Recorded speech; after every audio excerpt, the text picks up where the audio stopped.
Bonjour tout le monde, j'espère que vous allez bien. On se retrouve aujourd'hui pour une nouvelle vidéo dans laquelle je vais vous montrer tout ce que je mange pendant une journée. C'est une journée un peu particulière parce que pour vous expliquer, on sort d'un long week-end pendant lequel avec mon copain on a vraiment un peu abusé au niveau des sorties, au niveau de ce qu'on a mangé. C'était vraiment pas très équilibré. Je crois que pour des véganes, on a vraiment mangé très peu de fruits et légumes ces derniers jours.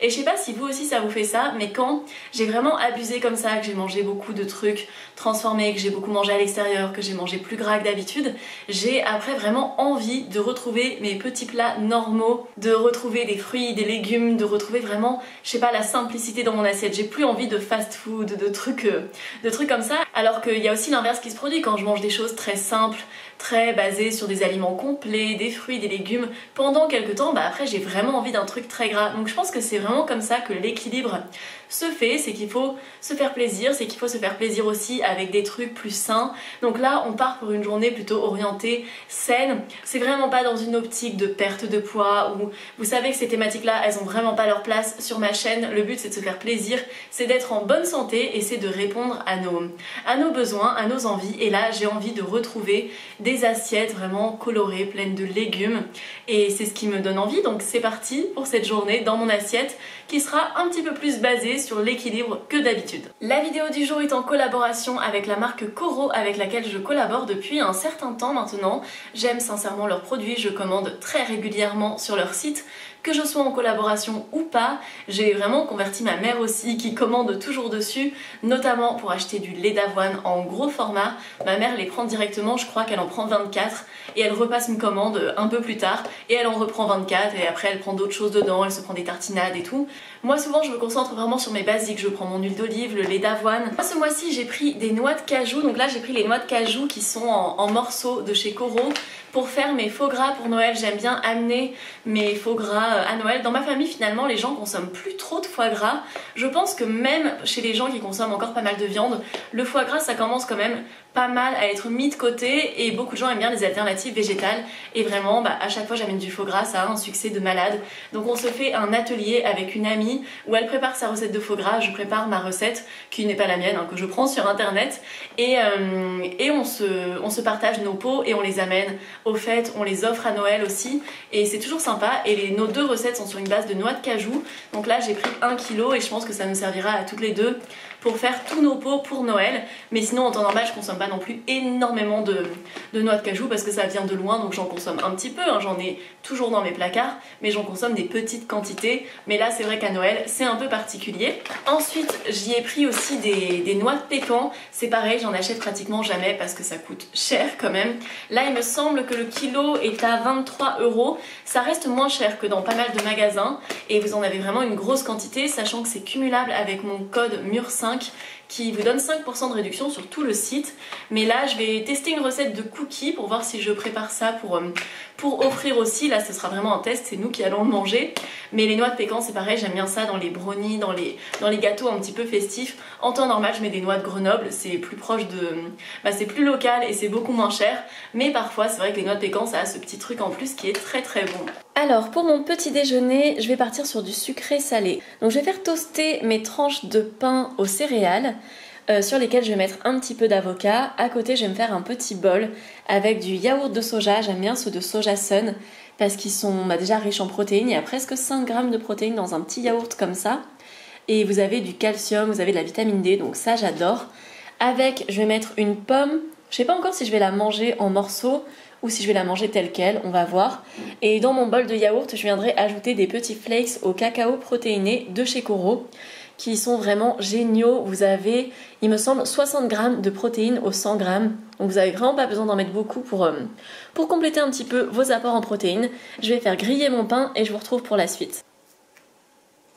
Regardez-moi la beauté de cet avocat. C'est vraiment pour ça que j'adore ceux d'Afrique du Nord, parce que je trouve qu'en général ils sont vraiment très bons. Et vraiment, je sais pas, c'est tellement décevant quand on achète un avocat alors que c'est un peu cher et qu'à l'intérieur il est tout noirci ou qu'il est vraiment, qu'il est pourri quoi. Là, je suis trop contente.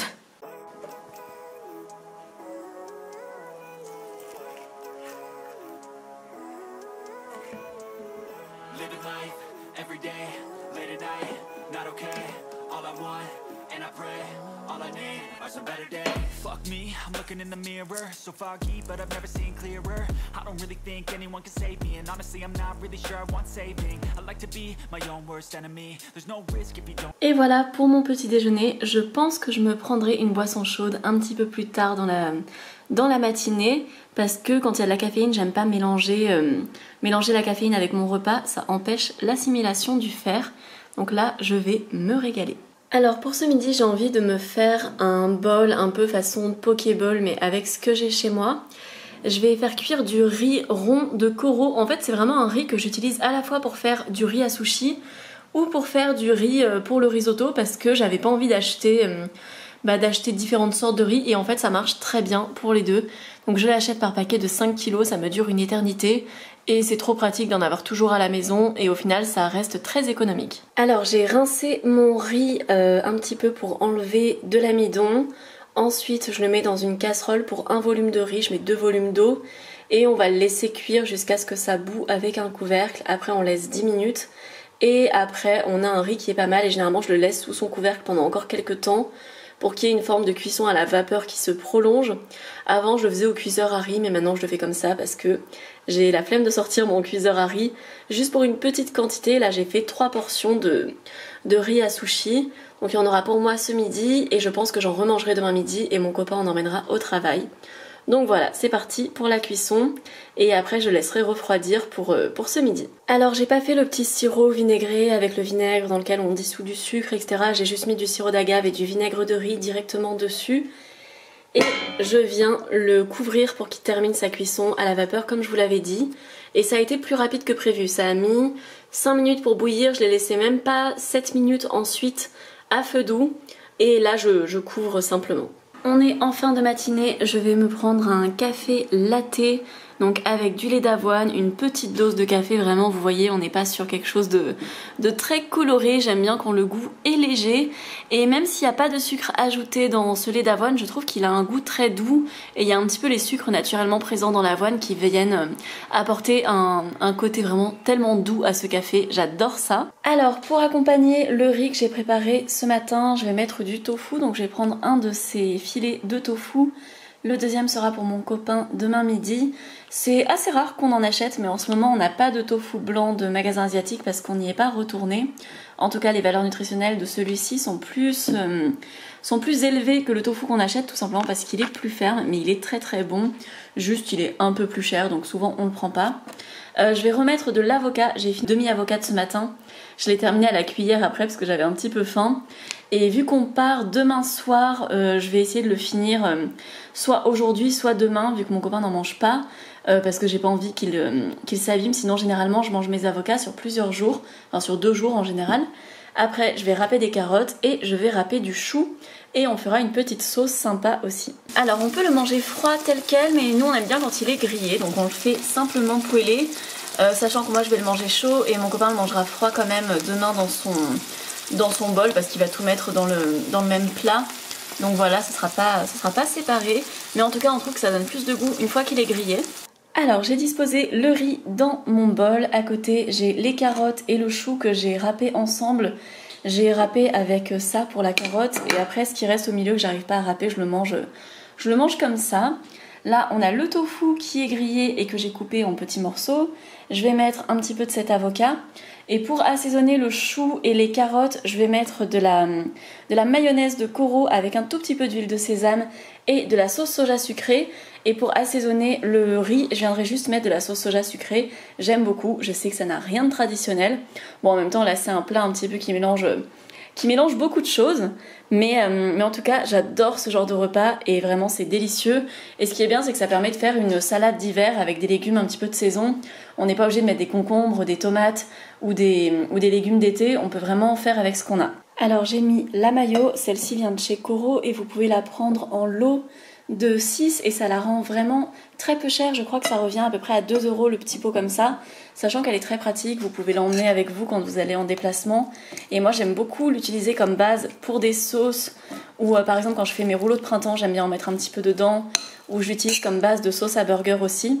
Alors on peut faire sa mayonnaise maison, mais parfois c'est pratique d'avoir quelque chose qui prend 2 secondes, on en prend une cuillère Et pareil, je l'emmène souvent chez mes beaux-parents ou chez mes parents parce qu'on trouve pas facilement de la mayonnaise en magasin et des fois on n'a pas forcément le temps ou l'envie de la faire. Alors à ce stade, si vous avez des oignons verts, si vous avez des graines de sésame pour un petit peu pimper le tout, ça peut être génial. Moi j'ai rien de tout ça, donc on fait très simple. J'ai juste ajouté un petit peu de sauce soja sucrée pour l'avocat et le riz qui est en dessous. Et voilà, je vais me régaler. Ce genre de plat, alors forcément dans les magasins de Pokéball c'est un peu plus élaboré, mais au niveau du goût on est quand même très proche là. Et c'est vraiment économique à faire par rapport à si on le prend à emporter et que ça nous coûte plus d'une dizaine d'euros. Là on est sur un plat je pense qui revient à peu près à 1,50€, 1,80€ par personne. Donc c'est très intéressant. Alors il est 16h et pour le goûter je vais préparer des cookies. Ce sera pas que pour le goûter, je vais en amener demain chez une amie et après comme ça me permet aussi de tester la recette. Là ça va un peu être une version de luxe des cookies que je fais habituellement. Souvent je pars sur une base de beurre de cacahuète et pépites de chocolat et des fois je mets des noix de Grenoble par exemple dedans, mais là j'ai envie de mettre des noix de pécan en plus du chocolat et à la place du beurre de cacahuète je vais mettre du beurre de cajou. Donc c'est un petit peu plus onéreux, mais après vous adaptez avec ce que vous avez à la maison et selon votre budget aussi. Je vais utiliser la purée de noix de cajou de Koro. Pour moi ça ce sont vraiment des produits de luxe, j'adore ça mais j'en utilise pas très souvent. Quand j'en achète vraiment ça me dure longtemps parce que je vais pas m'en tartiner tous les matins non plus. C'est quelque chose de temps en temps, j'ai vraiment envie d'une tartine avec un petit peu de beurre de noix de cajou, ou des fois je vais en mettre dans un porridge, ou parfois comme là, c'est vraiment rare que je les utilise en cuisine, mais là j'avais vraiment envie donc c'est ce que je vais faire. Et je vais utiliser les noix de pécan que je vous avais montré ce matin pour les mettre dedans, et j'ai un petit reste de chocolat que je vais utiliser pour les pépites et on va préparer tout ça. Alors pour mes cookies je pars sur une base de farine, donc j'en mets 120 g. J'ajoute 70 g de sucre. Après je vais venir mettre de la margarine, donc je mets 50 g de margarine. Là c'est celle de Saint-Hubert que j'aime bien, j'utilise de la demi-sel. Donc on va mettre 50 g, on sera plus que ça je pense, un petit peu plus. Voilà, 47 g. Ensuite je mets 100 g de purée de noix de cajou. Encore une fois vous pouvez changer avec de la purée de cacahuètes ou n'importe quoi, hein, purée de noisettes, purée de ce que vous voulez. Hop, encore un peu. Ensuite j'ai un petit peu de levure chimique ouverte d'une préparation que j'avais faite, donc j'en ajoute un petit peu dedans, sinon vous pouvez mettre du bicarbonate, ça marche aussi. Et même si j'ai déjà mis de la margarine salée, j'ajoute un petit peu de sel, parce que j'aime bien quand on a ce contraste sucre et sel. Je vais venir pétrir ça, s'il y a besoin j'ajoute du lait végétal, je vais mettre du lait d'avoine s'il y a besoin, mais vous pouvez mettre soja ou avoine, ou ce que vous avez, amandes, n'importe quel lait végétal fait l'affaire. Je vais pétrir ça et après on ajoute les noix et le chocolat. Alors j'ai mélangé à la cuillère, mais je vais venir ajouter un petit peu de lait végétal parce que je trouve que ça en manque, donc on met vraiment 3 cuillères à soupe juste pour humidifier un petit peu. Vous pouvez ajouter de la cannelle, là je fais pas des cookies vraiment avec ce genre d'épices, mais ça irait très bien, ou de la vanille par exemple. Mais là on va faire très simple. Alors une fois que j'ai bien pétri la pâte, je vais ajouter les garnitures et je vais venir former mes petits cookies. Donc je vais faire des petites boules de pâte que je vais légèrement aplatir et la pâte est incroyablement bonne. Il ne faut pas trop manger la pâte à cookies telle quelle, même si c'est frustrant parce que c'est délicieux, mais il y a quand même de la farine crue, donc c'est pas le plus digeste on va dire. Je vais venir former mes petits cookies et les mettre sur ma plaque de cuisson. Et voilà les cookies, donc ils sont vraiment petits, hein. J'ai fait des petits cookies si on compare à ma main. J'aimerais bien faire des formats de petits bocaux avec des cookies dedans à offrir, ça pourrait être sympa. J'espère qu'ils rendront aussi bien qu'avec le beurre de cacahuète, en tout cas la pâte est très bonne. Sincèrement je suis très tentée de prendre un cookie cru et de le manger tel quel, mais il faut pas, c'est pas bon pour le ventre. Donc voilà, on va enfourner ça donc pour 9 minutes à 180 degrés. Après on verra, j'adapterai peut-être selon le rendu parce qu'ils sont un peu plus petits que d'habitude, donc je vais voir si je mets un petit peu moins. On va voir tout ça, là j'ai mon four qui préchauffe et après je les enfourne. Et voilà le résultat pour nos cookies qui sont sortis du four il y a à peu près 15 minutes je pense. Je les ai laissés un peu refroidir et je vais tout de suite en prendre un parce que là ça me donne trop envie. Ça me fait quand même une belle pile de cookies, je pense qu'ils vont pas durer très longtemps, je vais en mettre 4 de côté pour mon ami et je pense que les autres vont partir d'ici 24 heures. À mon avis ça ira très vite. Il y a vraiment le chocolat qui essaye de sortir là, c'est... Et voici pour mon goûter, donc j'accompagne mon cookie avec une banane et peut-être que je grignoterai quelque chose de salé après, Mais sinon, je vous retrouve pour le dîner. Alors, je suis allée me promener pendant une bonne heure. Ça m'a fait du bien de sortir un petit peu parce que j'ai vraiment passé ma journée entre derrière les fourneaux, à tourner mes vidéos, à faire du montage. Donc j'avais pas trop eu le temps de sortir, donc ça m'a vraiment fait du bien. On va passer au dîner. Pour être honnête avec vous, si j'avais pas filmé aujourd'hui, je pense que ce soir j'aurais fait soit un dalle de lentilles au lait de coco, donc vraiment lentilles corail, lait de coco, mais c'est une recette que je vous ai déjà montré pas mal de fois. Je vous l'ai montré dans une de mes vidéos d'ailleurs, où je vous montre des recettes que je mange chaque semaine. Ou sinon j'aurais fait des tartines à l'avocat, mais j'en ai déjà fait ce matin et j'ai envie de vous montrer un petit peu des recettes variées. Et donc j'ai décidé d'improviser quelque chose avec ce que j'avais au fond de mes placards. Également en ce moment, on est un peu dans une période où on a la flemme de faire les courses. On a beaucoup de choses à gérer dont je pourrais bientôt vous parler, mais c'est vrai que du coup ça prend beaucoup sur notre temps et on va pas tant que ça faire des vraies courses. On fait des petites courses, là en ce moment on vide vraiment nos stocks, on improvise nos repas avec ce qui traîne. On mange un peu plus que d'habitude à l'extérieur, ce qui du coup nous revient un peu plus cher aussi. Mais là j'avais vraiment envie de vous montrer une recette et aussi comment improviser avec ce qu'on a au fond du placard. Donc je vous garantis rien au niveau des résultats, mais j'espère en tout cas que ce sera bon. Du coup pour le dîner, on va se baser sur des épinards surgelés avec des haricots blancs cannellini. C'est pas la légumineuse que je consomme le plus souvent, tout simplement parce que j'y pense pas tellement. Je mange souvent des pois chiches ou des lentilles corail en légumineuse ou des lentilles vertes aussi. On va mettre un oignon, on va faire griller du pain, ce sera notre féculent. Ensuite, ce qui va donner beaucoup de goût au plat, enfin j'espère, c'est qu'on va faire revenir une gousse d'ail dans de l'huile d'olive. Et on va faire un petit peu une espèce de sauce, de haricots blancs crémeux avec les épinards et la sauce tomate, bien relevée avec de l'ail. On va mettre de la levure maltée et ce sera vraiment un repas accompagné de pain grillé à saucer dedans. En tout cas, c'est comme ça que je le visualise. Je sais pas trop ce que ça va donner, mais on va voir. Alors je commence l'expérimentation en mettant l'ail à griller dans l'huile d'olive, donc ça je sais que c'est bon, il n'y a pas trop de doute. Après je viendrai mettre les oignons, ça c'est pareil, je sais que c'est bon dedans. Les haricots blancs, je pense que ça peut être très bon dedans aussi. C'est plutôt le côté épinard où j'ai un peu peur que ça rende trop d'eau dans l'ensemble, donc c'est vraiment ça qui est la partie expérimentative on va dire. Mais pour le reste ça devrait être bon. Je vois pas comment ça pourrait être vraiment mauvais, donc on va tester ça. Alors une fois que l'ail était bien grillé, j'ai ajouté les oignons et j'ai mis un petit peu de sel. Là on est vraiment sur la base où quand quelqu'un entre dans une cuisine, il va dire ça sent super bon mais qu'est-ce que tu fais? C'est vraiment le combo oignon-ail et aussi les herbes de Provence, ça donne ce petit goût là. J'en aurais bien mis dedans, malheureusement je n'en ai plus, donc il faut vraiment que j'en récupère chez mes parents. Parce que ça donne quand même ça aurait donné un bon goût je pense à ce plat qui pourrait avoir des saveurs si ça ne rate pas, qui pourrait avoir des saveurs un petit peu méditerranéennes. Alors j'ai ajouté les haricots blancs et je vais les faire revenir une petite minute avant d'ajouter les épinards et après j'ajouterai la sauce tomate. Je veux pas qu'ils deviennent trop écrasés et je voudrais qu'ils prennent un petit peu les saveurs avant de les mélanger au reste. Alors j'ai goûté le mélange haricots, oignons et ail, c'était très bon. Donc maintenant j'ai ajouté le reste, j'espère que j'ai pas tout gâché. Je viens d'ajouter un petit filet, on va dire l'équivalent d'un demi-verre de vin blanc sec pour donner un petit goût en plus. Je pense que ça peut vraiment être très bon. Donc on continue d'expérimenter, de toute façon c'est le jeu aujourd'hui. Et j'ai aussi ajouté 2 cuillères à soupe de levure maltée pour vraiment amener ce petit goût fromager qui va super bien avec les sauces à la tomate en général, vraiment j'adore ça. Et l'avantage de la levure maltée c'est que c'est aussi un bon moyen de booster les apports en protéines et en plein d'autres minéraux de vos assiettes. Alors par ici c'est vraiment très bon, j'ai ajouté un petit peu d'huile d'olive, de sel et de paprika et vraiment c'est très savoureux, donc je suis très contente du résultat. Et par ici je commence à faire chauffer ma crêpière avec de l'huile d'olive et je vais venir faire toaster mon pain à la poêle parce que je trouve que c'est très bon. Et voilà pour ce repas du soir. Alors je sais pas si esthétiquement c'est le plus beau, mais en tout cas c'est vraiment très bon. De ce que j'ai goûté, c'est vraiment délicieux. Avec le pain ça va être très sympa. J'ai ajouté du yaourt dessus, du yaourt que j'ai salé et sur lequel j'ai mis du paprika, de l'huile d'olive et du persil pour mon assiette.